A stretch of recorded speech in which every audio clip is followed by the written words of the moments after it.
says with large eyes. Then they drop the biscuits and the paper and race off. I must admit that it's very nice here, Boulder says. Yes, isn't it? It's one of my secret places. But try now.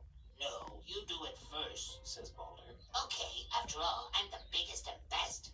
Wait, I'll do it first anyway, Boulder shouts and runs up to the tree trunk. He steps out on the trunk and stops. Are you afraid? Boulder shouts to him. Of course I'm not. I'm just enjoying the view. It's really beautiful from up here.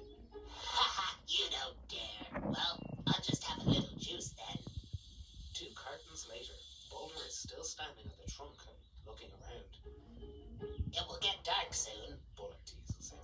Then Boulder takes one step forward and then another one, and suddenly he's crossed it. So what? That was easy. Boulder is just about to pass out but manages not to. Ha! He shouts. Then look at me. He drops the juice cartons and runs up to the tree trunk. It's not as easy to get over as he would have liked, but Boulder should not be the best. When Boulder comes down to Boulder again, he has a big grin. There, you see? You have to be fairly tough and grown up to be able to do this. Yes, okay, you're the best. Is there any more juice? They sit on the trunk and talk about how cool and grown up they are.